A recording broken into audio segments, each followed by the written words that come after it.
بسم اللہ الرحمن الرحیم۔ کہانی اللہ کی یاد اور شیطان کی چال۔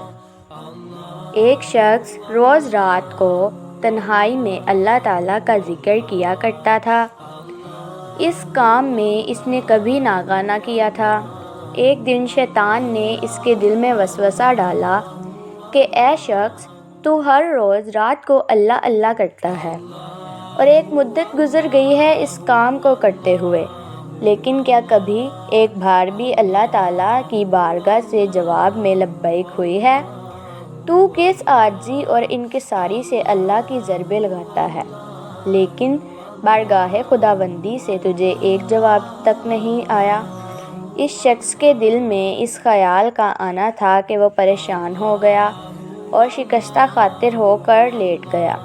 خواب میں اسے حضرت خضر علیہ السلام کی زیارت ہوئی۔ آپ نے اس سے پوچھا، اے اللہ کے بندے، تو اللہ کے ذکر سے کیوں رک گیا؟ کہنے لگا، میں تو ہر روز اللہ اللہ کرتا تھا، لیکن جواب میں میرے پاس لبیک نہ آیا۔ اس لیے میں اس بات سے ڈر گیا کہ شاید میں اللہ تعالیٰ کی بارگاہ میں مردود ہوں۔ یہ سن کر حضرت خضر علیہ السلام نے فرمایا، اے شخص، اللہ پاک نے مجھ سے فرمایا کہ جا کے میرے اس بندے سے کہہ دو کہ تیرا اللہ اللہ کہنا میرے ہی کرم کی وجہ سے ہے۔ کیا میں نے تجھے اپنے کام میں نہیں لگا رکھا؟ تیری طلب تڑپ کی مجھے سب سے زیادہ پتہ ہے۔ میں تجھے بھولا نہیں ہوں، نہ ہی میں نے تجھے نظر انداز کیا ہے۔ تیری ہر پکار اور ہر بار اللہ کہنے پر میں تجھے 1000 بار لبیک کہتا ہوں۔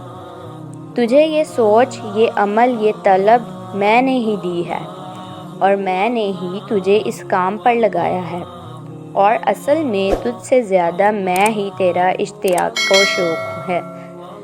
اس شخص نے یہ خواب دیکھا تو بڑا اٹھ کر بیٹھا اور فوراً صدقے دل سے تائب ہوا اور پھر دوبارہ اللہ کے ذکر میں مشغول ہو گیا۔